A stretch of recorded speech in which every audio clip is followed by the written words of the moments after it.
केंद्रीय मंत्री राव इंद्रजीत सिंह पटौदी खंड के गांव लोगरा में पहुंचे, जहां उनके समर्थक संदीप यादव की माताजी के निधन के बाद शोक संतप्त परिवार को सांत्वना दी। पटौदी एसडीएम के साथ पूर्व विधायक भी मौजूद रहीं। काफी संख्या में राव समर्थक भी मौजूद रहे। आपको बता दें कि कोरोना के चलते केंद्रीय मंत्री राव इंद्रजीत बहुत कम अवसरों पर ही बाहर निकलते हैं, लेकिन जब बात समर्थकों की आती है तो वे उनके बीच में मौजूद रहते हैं। वहां पर उपस्थित समर्थकों को संबोधित करते हुए कहा, कोरोना अभी पूरी तरह से समाप्त नहीं हुआ है और नवंबर तक विशेष सावधानियां बरतने की जरूरत है। हमारे पास अभी 2 या 3 महीने ऐसे और हैं जब इस चीज़ का डर हमारे दिल के अंदर बैठा रहे।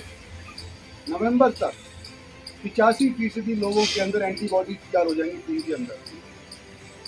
जब एंटीबॉडीज तैयार हो जाती हैं तो हर्ड इम्यूनिटी, अंग्रेजी में बोलते हैं, पता नहीं क्या बोलते हैं उसको, तो हर्ड इम्यूनिटी पैदा हो जाती है। फिर वो जैसे खांसी जुकाम नज़ला होता है, इस तरह का कोविड का भी प्रकोप होएगा, ज़्यादा नहीं होगा। उस टाइम के ऊपर हम थोड़ा सा फ्री महसूस करेंगे, आना जाना फिर से दोबारा से शुरू कर देंगे। लेकिन नवंबर तक मेरा निवेदन है कि जब आपने 1.5 साल काट दिया तो इसको कहीं पर भी जाओ, अपने गाँव से बाहर इसको जरूर पहन करें। और दूसरा, जहाँ तक इसका मैं कहना चाहता हूँ, मैं आया इसलिए हूँ कि मेरा बड़ा खास लड़का राजनीतिक तौर के लिए छोटे से छोटा काम हो और बड़े से बड़ा काम हो, अगर इसकी ड्यूटी लगा दी तो इसमें 100% निष्ठा से वो काम किया। जो इसका दुख है वो दुख मैं महसूस करता हूँ कि है अपनी जवान माँ खोने उसे थोड़े दिन तो पिताजी खोने।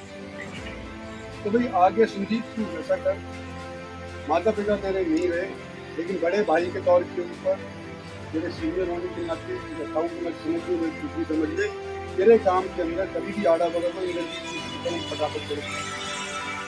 और ये आप लोगों से भी मैं कहना चाहता हूँ कि इसका जितना भी मनोबल बांध सकते हो, कृपा करके मानो, इसका मनोबल टूटना नहीं। राव ने बताया कि 85% लोगों की इम्यूनिटी पावर कोरोना महामारी से लड़ने में सक्षम हो जाएगी और धीरे धीरे जनजीवन सामान्य हो जाए। राव ने कहा, संदीप यादव कर्मठ कार्यकर्ता हैं। छोटी से छोटी और बड़े से बड़े कार्य को भी बखूबी इसने निभाया। इनके सिर से माँ बाप का साया उठ चुका है। बड़ा भाई होने के नाते मैं इनके हर सुख दुख में इनके साथ रहूंगा। वहां पर पहुंचे समर्थकों ने अपनी समस्याओं से अवगत कराया और जल्द ही उनकी समस्याओं के समाधान का आश्वासन दिया। पत्रकारों से वार्तालाप करते हुए राजनीतिक मुद्दों पर इस अवसर पर बोलने से मना किया तो हमारे संवाददाता ने राव इंद्रजीत द्वारा गोद लिए हुए गांव की दयनीय स्थिति के बारे में अवगत कराया।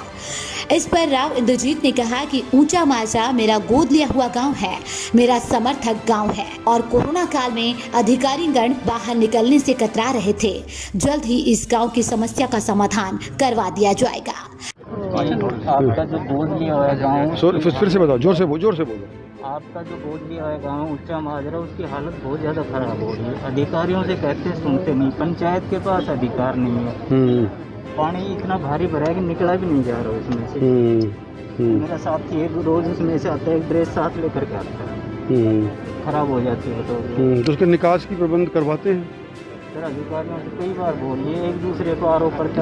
देखो ये पिछला 1 साल तो ना अधिकारियों से बोलने का सब डरे बैठे थे, घर में बिल में बड़े हुए थे।